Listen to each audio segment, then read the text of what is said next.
I'm Matt Glenn, mortgage loan originator in San Diego, California, and today we have Luke Middleton with us. If you're watching this, you're most likely interested in the FHA 203K loan, or you're interested in a Fannie Mae HomeStyle renovation mortgage. This is the guy you want to talk to. Luke has been involved in buying, selling, overseeing the renovation process in over 150 homes here in San Diego, and also managed, overseen over 750. That's correct. So he's the guy right here. So today we're talking about renovating a home. And tell me, if someone is a first-time home buyer or second-time home buyer, what should they be looking for? They should be looking for a home. As we look in a specific neighborhood, you want to look for really the ugliest home in the neighborhood. You want to look for the home that is the most distressed, and oftentimes the specifics that you look for are poor curb appeal. Okay.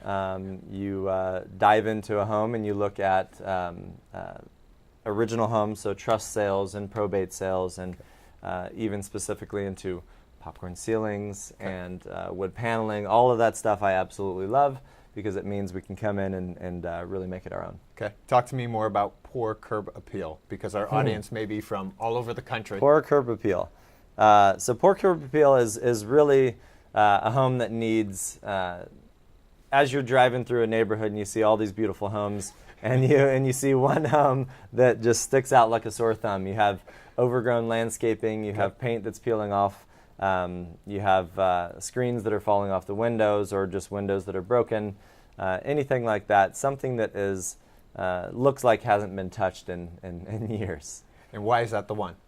That's the one because it's, you know that there's some distress there. You know that there's a lack of maintenance, and it's a good opportunity to be able to jump into a good fixer-upper. Okay, I'm putting you on the spot here. Give me the top 3 things that a buyer would be looking for. Where is the most bang for your buck in a property? So the top 3 things that I would suggest as your things to look for are, number 1, always goes back to location. Okay. Number 2, your kitchens and baths. Those are the sexiest part of a remodel, and those are the things that can really change the face of a home. Okay. And then your layout, your floor plan. That's going to be the biggest piece, and how you can make changes if you want to move walls, and how these days everybody loves open floor plans. Yep. And oftentimes homes that were built years ago had boxes and closed off floor plans, and if you can actually open up the floor plan and make it pretty, that's what actually is one of the top things to look for. So tell me about that. Tell me about moving walls, right? Because someone may walk in, and how do they know what walls they can move or can't move, and how would they be able to identify that? Of course. Well, one, always have an engineer come through and walk through and determine exactly what can or cannot be done. Okay. And what they're going to look like, that is roof line, and what walls are structural and what walls aren't. Once we get past that point, then it's going to be really determining what is the best for the floor plan and the functionality of the home. And in my experience over the years, I can really stand outside of a home and look at the roof line and determine which way the trusses are running, which then determines which walls are there that are structural or not. Yep. And make a very educated guess on which ones we can move and which ones we can't. And if something does end up being structural, it's never a no. It's always, what's it going to take for us to put a header up there, or whatever we need to do to make that work. Okay. Okay. So talk to me about making an offer on one of these properties.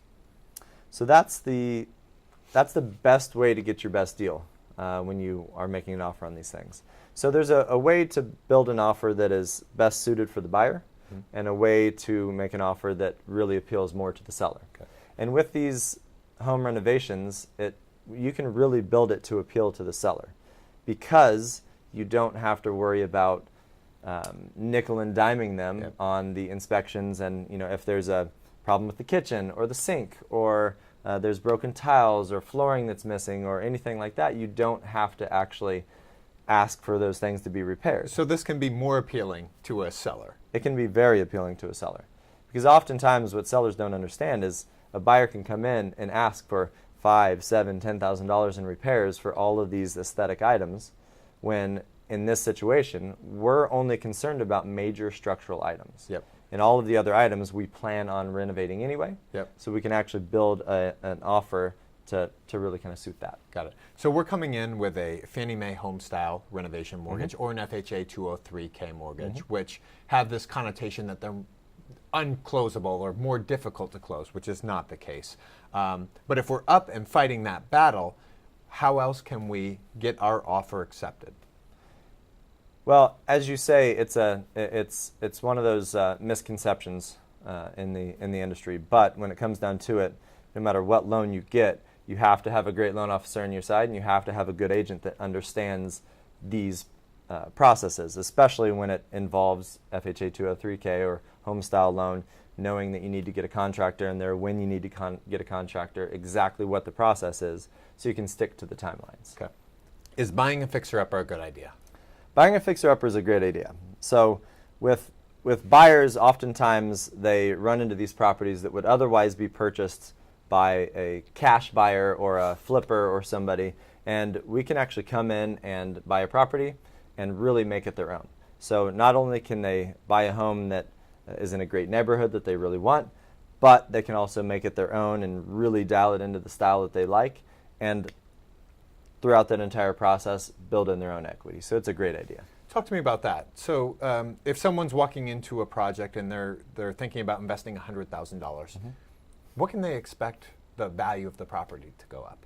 Oftentimes, I always like to try and go for a return on investment of $2 for every $1 you spend. Wow. Yeah, so that's always my plan. It doesn't often always pan out like that, but that's the goal. The goal is to really build in your own equity.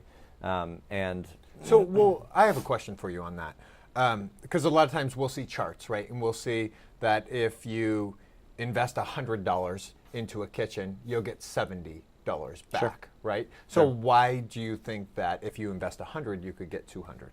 Because it all depends on the things that you invest in. So specifically, if you do your return on investment for kitchens, like you said, is right around 70%. If you invest in a garage door, your front door, painting your front door, there's certain things throughout the house that return a much higher percentage on your dollar than just a kitchen or a bath. A front door. A front door. Tell Correct. So if you paint the front door, I believe the statistics 190% of value. Really? Yep. Is it a certain color or is it? The color depends on the trend Okay. and depends on the style of the home. Okay. But oftentimes a garage door, and that really speaks to the curb appeal. Garage door, landscaping, the stuff that really pops when you drive up to the home, a lot of that stuff is very high on return. And the cost versus the return. Okay. Talk to me about the pitfalls that a buyer may experience when buying a fixer-upper. Outside of the traditional structural problems that you really should try and avoid, the pitfalls that you can run into are problems with your contractor. Things as soon as you open up walls and start opening up things that you can't see and an inspector can't inspect. Got it. Those types of things. But oftentimes, knowing the year of the home, knowing how well the homeowner took care of the home, and really kind of doing our due diligence before we purchase, often gives us a much better outlook of what that home can show us. That's a really cool point. You said year of home. Correct. What does that mean? So oftentimes, if you look at a home that is newer than 1980, Okay. you avoid a lot of things. Specifically, raised foundation is often a thing that was avoided or that was done prior to 1980. Okay.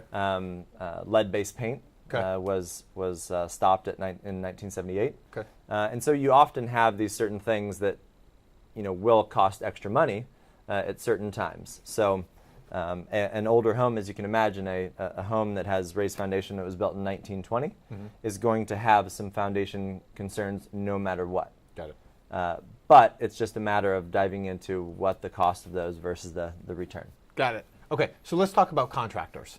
Tell me your experience over the 150 that you've closed Sure. with different types of contractors. Sure. So there's your low-end contractor that has a great price. Okay. Then there's your middle range, and then there's your high-end stuff. So it really depends on the home that you buy. But oftentimes, in either scenario, you always want to make sure they have insurance. Okay. Always want to make sure that they're licensed. Okay. And not only that, but you always want to, throughout the project, check to make sure that the insurance is still live, still active. How do you check they're that? licensed. You can go onto the, in California, you can go onto the Contractor State License Board, Okay. and it should show every single thing with, including insurance and their license status. Got it. And so you really want to make sure that they are a legitimate contractor.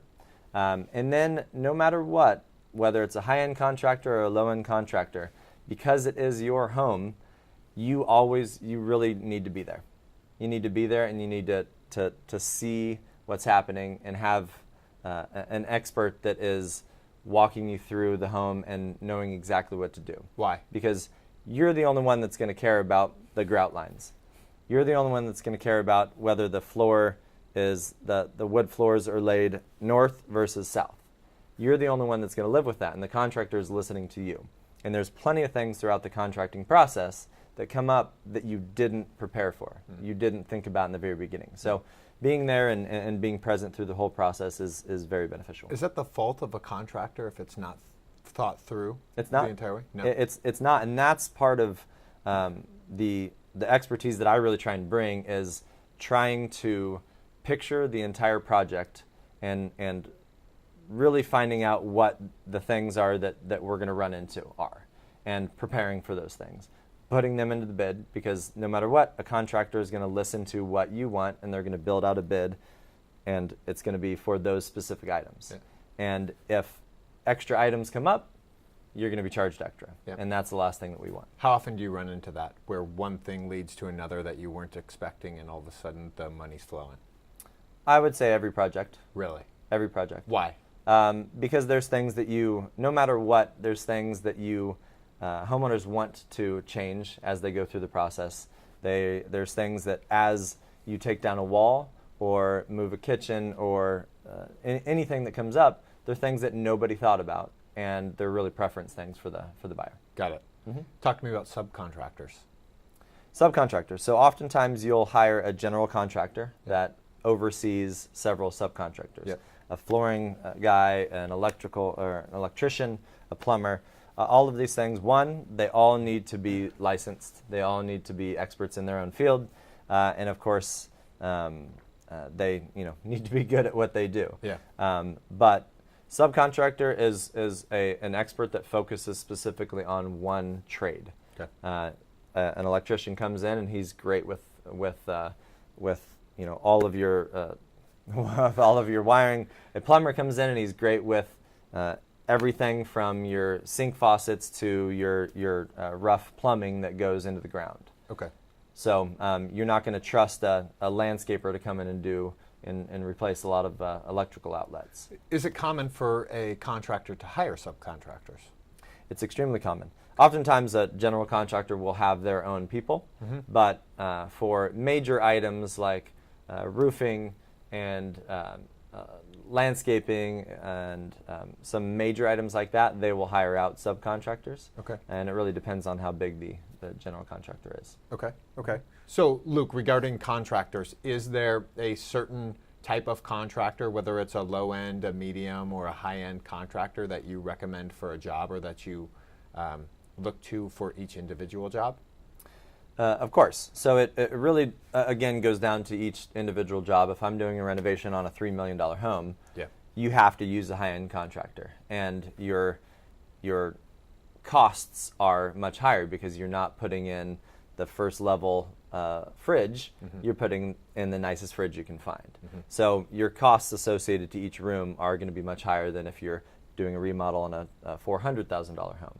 So each different home is going to depend on, or each different renovation is going to depend which contractor I use. But oftentimes, unless it's a very high-end renovation, I'll use kind of that low-end to middle range contractor that I trust, but only because I know what to look out for. What does that mean, lower to middle end contractor? Is that the quality of work or the skill level, or? So it's really pricing when it comes down to it. It's going to be pricing, and that the low level to mid level it's always kind of a gray area. And oftentimes when I have clients, I always tell them, no matter who we hire, we're all going to keep eyes on the project. No matter what we do, we're all going to keep eyes on the project, and that's kind of the biggest thing, is to be able to watch exactly what's going on. That's the second time I've heard you say that. You're really emphasizing you have to watch the project yourself. Correct. Well, when you're doing a renovation for yourself, you really want it to be perfect, and especially because you're going to be there every day. It's a very exciting process, and it's fun. It's honestly, it's a lot of money as well. So you really want to ensure that the tiles are installed correctly. You want to make sure that the flooring is done right. You want to make sure that the handles on the upper cabinets are in the right direction and done perfectly. And then oftentimes you'll run into a product that you buy, and you see one little example on the in the aisle at Home Depot. Yeah. And it's not the same color when it's installed. Yeah. And so you want to be there, and if they start installing some flooring and it looks completely different, let's stop that, take it back, get it exchanged, and do something that we really like. Got it. Got it. Okay, Luke, so let me throw out a few different renovation ideas or rooms to remodel, and give me a dollar figure as to what this might cost. A bathroom. A bathroom. Master bath is going to be different than your secondary bathrooms. Okay. Master bath, you're putting a little bit more money into, and oftentimes that can be between $7,000 and $10,000. Okay.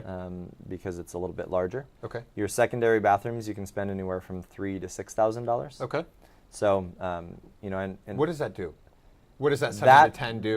Those numbers are typically taking it down to studs and replacing everything. So flooring, tub, that's including tiling. Okay. That's your vanities, mirrors, lighting, GFIs, toilet, anything that you can get in there. And the differences between your master bathroom and your secondary bathrooms is typically size and then features. So most of the time in a master bathroom, if you're doing a full remodel, you typically want to do a nice walk-in shower with tile and all that kind of stuff. Yeah. And so just for sheer size and how nice you want it, it's a little bit more expensive. Kitchen. Again, all depends on size and if you want to open up walls, but oftentimes I'll spend anywhere between $8,000 on a smaller place up to $15,000, $16,000, $17,000 on a kitchen. Again, it really depends on the layout. But I'm glad you're bringing all this up, because oftentimes people watch HGTV and some of these shows where people have a budget of $100,000 and they're spending $75,000 in the kitchen and nothing else anywhere else. Yeah. And that's just not the case. That's not realistic. You can really do a great kitchen for, I've done a kitchen in a downtown condo for $6,500 with appliances and cabinets and sinks and everything. You just be very cost conscious, and of course in the time that I've done a bunch of renovations, I know the great areas to go and get some great materials for very inexpensively. Okay. Yep. Okay. So it comes down to material then. Material is a big thing. Material and labor. So if you can get good materials at an inexpensive cost, it's just really finding it, because everybody's out there competing. Especially kitchen cabinets is a good example. Okay. You can go to Home Depot and get specific kitchen cabinets that are custom and spend a lot of money. Okay. Or you can get really nice cabinets that are shipped over from China in a shipping container, and actually go pick up the cabinets from the shipping container, skip the middlemen, and still get an incredible product and be able to install that for a fraction of the price. Cool. Flooring. Typically flooring, and that's a good question, because flooring in a single-family home is going to be different than flooring in a condo. Okay. You have CC&Rs and restrictions that you have in a condo, but oftentimes with flooring, you're looking at, for a home, you're looking at anywhere from $5 to $8 per square foot installed. Okay. Oftentimes. So you have your product that is $3 to $5 a foot, and then oftentimes it's about $2.50, $2 a foot to install. Okay. A bedroom, or let's do a bedroom and an accessory bedroom. Okay. So bedrooms are inexpensive. Bedrooms are depending if you want to do nice wood flooring or carpet. Oftentimes people just do carpet in secondary bedrooms and then do a nice wood or tile in the master bedroom. Okay. So a bedroom, you're looking at carpet, paint, windows if you're doing windows, closet doors, and you're done. So you're in and out of there in a couple $1,000s. Okay. If someone's looking to renovate a home but doesn't have a huge budget, what type of home should they look for? Well, if you don't have a huge budget, there's still a lot of things that you can do. So a good example is if you have a home that's in its original condition, and if your budget isn't large but you want kind of the most bang for your buck, let's get an original home. And instead of doing nice wood floor, let's do some carpet. Instead of replacing a bathtub, there's a really great product called epoxy that you can actually epoxy a tub, make it fresh and clean and brand new, replace the hardware, and it looks brand new. And that's hundreds of dollars versus thousands of dollars. Got it. So there's a lot of ways that you can really make a home pop and really make it perfect without spending tons of money. Got it. Is there anything that a buyer may see in a home, and when they see it, they should run for the hills? Well, yeah, of course. There's certain things that, and glad you brought up hills, because oftentimes your foundation is a big one. And if you're on the side of a hill and the home is slowly sliding down into the hill, that's a big problem because you can't change that. Or it's way too expensive to fix something like that. But major structural items are going to be your biggest things to look for. But still, when you're going into a home, I want to still walk into this and be able to see. You still want to have an expert walk into, because if it says major foundation problems, to me, major foundation problems are not that big of a deal. We can walk in, and if it still makes sense to spend $10,000 fixing the foundation, or I've got a great guy that does foundation work that can fix it for $6,000, and it fits in our overall budget, it's something that we can get, and it scares away other buyers, not us. So when you say major foundation issue and then you throw out a number like 6,000 or 10,000, that's not what I typically think about when I hear major foundation issue. Yeah. I've done a house where we've spent $150,000 on a foundation where we actually jacked up the house on all four corners. Oh, wow. And raised it up because the dirt underneath was sinking. Okay. And there are fixes for everything, and there are budgets for everything. So if you can get a home at the right number, then oftentimes that kind of stuff makes sense. So Luke, we're in an extremely competitive market. If we're structuring an offer and we're going to be using a renovation loan, which is already looked upon as maybe a slightly weaker offer, how would we make our offer pop out?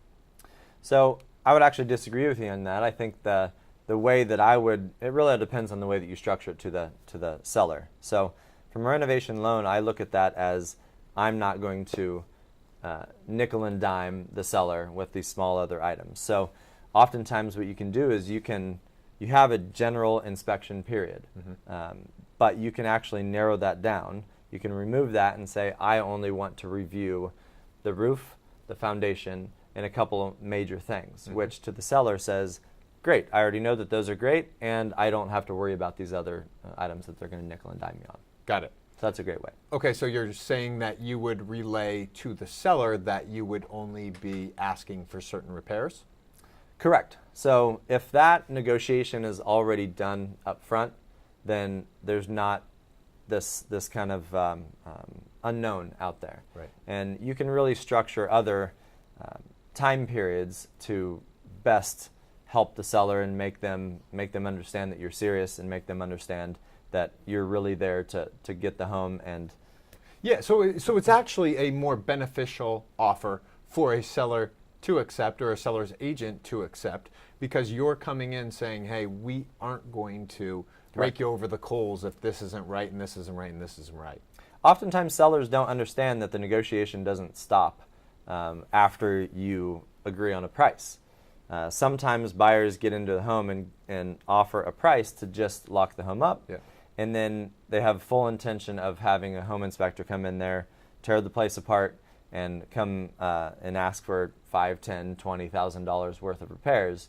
And that's the angle that I would take in negotiating this type of a product, where you say, hey, we don't care about all that stuff because we're going to be renovating. All we care about is the major structural items, and we're serious in here. Why have you made a career off renovating properties?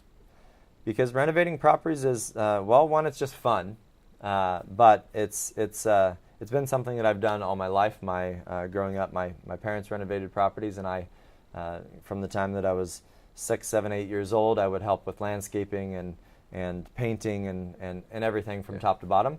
But when it comes down to it, it's about getting, whether it's a seller or a buyer, it's about getting the best product for them. And in this scenario, I always really push my buyers to find a fixer-upper so that they can build in their own equity. Because no matter what, if you can do that, it doesn't matter what the market does. If the market is high, you can buy something still low and build in your own equity. If it's low, obviously you're just going to make more money. Mm-hmm. So no matter what, doing a fixer-upper, as long as you do it correctly with an expert, is always a great answer. I'm going to give you both options on this. Is there a particular horror story that stands out for you, or is there an extreme success story that stands out for you? And tell me about those. So I've had some, there's, no matter what, you always run into some horror stories. We've walked into homes where hoarders live, and they're still there. When you walk in to take over the property and you get scared. There have been times where I walked into a home at one point and saw only KFC and Corona boxes stacked everywhere. And then you went and walked in and inspected even further, and it was very much Tom and Jerry style, where there were holes in the drywall from rats that were going in and out. And that kind of stuff is scary, and you think, what else is there? But when it comes down to it, that type of product is great because everybody else is scared of it. And when it comes down to it, we ended up making a lot of money on something like that. So that's scary because it leads you to think that there could be more issues. Deferred maintenance is always a concern. Not so much with homes that are newer, but if you have a 1920s home that the homeowner has deferred maintenance for 50 years, you're going to assume some problems, some shifting, some foundation problems, some roof problems, flooring problems, that type of thing. Got it. Okay. So it's not necessarily what you see, but walking in, seeing the KFC bowls or the Corona bottles led you to believe that there was more going on. Correct. Exactly. I mean, I can really determine what the cost of a renovation will be simply from the statistics of a home, from the year it was built, the amount of rooms, that type of thing. But then, of course, you get it really dialed in when you walk into a home and see deferred maintenance, or oftentimes you'll have a home that's in original condition and it has green shag carpeting and wood panel walls and all these things that make it look ugly, but it's pristine and it's beautiful. And I know, hey, this home is very well taken care of, so your plumbing is probably going to be fine, your electrical is probably going to be fine. There's a lot of things that you can really see from that angle that will adjust a price one way or another. Got it. Is there anything in particular that a buyer should be scared or particularly concerned about? So the biggest things to be scared or concerned about are the price that we're getting the home at. Always having our inspection contingencies, because there's plenty of things that could pop up that kick us out of the budget that we need to be in. And as long as we can inspect that and we can get out of the transaction, then that's one of the biggest things. But generally speaking, I love finding homes that are stuff that everybody else runs away from. Because when it comes down to it, it's just wood and concrete and whatever the home might be built out of, and everything is fixable. It's just a matter of what it's going to take to fix it. Got it. How long do some of these remodels take? Sure. So oftentimes a remodel, a full top to bottom remodel on a traditional home is going to be, anywhere from 3 to 6 months. That's going to be your normal time frame. You can get, if you're adding square footage or doing some extensive work, it can get out to the 8 or 10 month time frame. Okay. But oftentimes, you can really kind of stick to that. And it really depends on the plan that you come up with and the preparation work that we do before we actually purchase the home. Having the contractor ready to go, so there's no 2 or 3 week lull between the time that you buy it and the time that they actually start work. Making sure to get permits done on time. Talk to me about that, the permitting process. What needs to be permitted? What doesn't need to be permitted? Sure. So it really all depends on each state. Has different permitting processes, but here in California, you often, most things need to be permitted. So if you're doing a new kitchen, you need to get a permit for it. There's certain things like if you're just replacing windows and doing what they call retrofit windows, just literally pulling out the frame and putting in a new one, that doesn't need permitting. Painting is one that doesn't need permitting. Flooring does not need permitting. But if you're going to move a wall, if you're going to do certain things, you definitely need a permit for it. What if I'm going to move an electrical outlet? If you're going to move an electrical outlet, yes. Anything that you do that's electrical, you're going to need. A lot needs a permit. Yeah, a lot needs a permit, but it's not necessarily the same process. Okay. If you're adding square footage, your permit process is going to be a couple of months, okay, depending on the location. But if you're just doing some small things, it'll be a very short period of time. If I'm adding a garage, is there value there? All depends on the neighborhood, but oftentimes yes. Okay. When you're adding a garage, it adds value to the home, and a garage is a great thing to do because of the cost of adding it. Because you're not adding a bath or a kitchen, you don't have huge plumbing problems. You don't have, oftentimes you'll run electrical out there, but that's not a huge concern. But it really is just a box with concrete. The foundation pour is different than a home foundation pour. So your cost of doing that is typically under $100 per square foot. So it's a good investment. How much would it cost me to build a garage? So just ballpark, if you're at about $100 per square foot, a typical garage is going to be 25 feet deep by, let's say, 25 feet wide, or 20 feet wide. You're at about 450 square feet. So you're about $40,000 to $50,000 to do a garage. Okay. Yep. One really cool feature of this HomeStyle renovation loan is that you can actually add square footage to a home. Talk to me about your experience with adding square footage to a home. Sure. So right now, and it all depends on the market you're in, but right now here in San Diego, we can add square footage to a home, let's say anywhere between $200 to $250 per square foot. And you're typically selling a home for anywhere from $500 to $1,000 per square foot. So if you just think about the math, you're adding square footage, you're already building in your own equity. So it's yet another way for buyers to look at a home and just kind of think outside of the box and think, hey, if I've got a 1,200 square foot house, I was looking at a 1,600 or 1,800 square foot house, I've got a big lot, I've got the space to do it. It's a great way to be able to build in your own square footage. And talk to me about that additions, right? Because sometimes we walk through a home and we can tell that it's been an addition. Are there ways to disguise an addition or to blend it in better with the house, or is it always something that you're going to notice? That's a great question. There's like you said, there are different types of additions. Oftentimes you'll have a patio that somebody just threw some walls and a couple of windows on, and they turn it into a bedroom. It's just not a good addition. Floor plan and layout becomes one of the biggest pieces when you're adding additions. Because if you add an addition and add 500 square feet, but it's awkward, you have to walk it through another bedroom to get to it, you're not getting the same value out of it. But if you take a look at your structure itself and add real value to it, then it can add exponential value. What are the keys to ensuring a smooth renovation? Keys to ensuring a smooth renovation are preparation.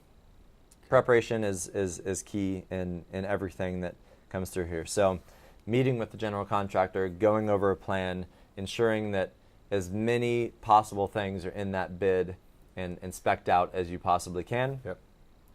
Oftentimes the materials will be a concern. So if you are doing a really nice flooring, you want to make sure that it is there and going to be at the project at the time that you want to install the process. So preparation is a big thing, especially when you're looking at permits and all that kind of stuff. And it's having experts on your side in order to prepare to get all this stuff done in a timely manner. Okay, so Luke, the majority of our conversation has been focused on helping buyers. Sure. Is there a way that a seller can renovate their home to sell for maximum dollar Sure. and then be on their merry way? Of course. Well, and that, of course, then turns them back into a buyer. Sure. So oftentimes, renovating a home for a seller to sell a home is different than renovating a home for a buyer. Okay. So you're looking at the highest return on investment items. So you're looking at garage doors, you're looking at front doors, you're looking at just doing repair work and paint and cleaning the place up. And so oftentimes what you do is you walk into a home and you are as frugal as possible and you get the home ready so that you're really selling the home at its absolute top dollar, so that they can take that money and put it into a purchase and another fixer-upper process. Okay, Luke, so if I'm a buyer looking to renovate a home, what questions should I be asking? The questions you should be asking are, what type of renovation are you going to be comfortable with? Whether it's a full top-to-bottom renovation, add square footage, or if you just want to do a slight fix-up. And that is going to lead into the consultation and lead into talking to each person about what they should expect and really kind of getting the preparation ready and moving forward from there. Okay. Recently you've made the switch from Renovation Realty to EXP. Correct. Tell me about it. So got a lot of great experience with Renovation Realty and learning how to really be effective in renovating a home for a seller.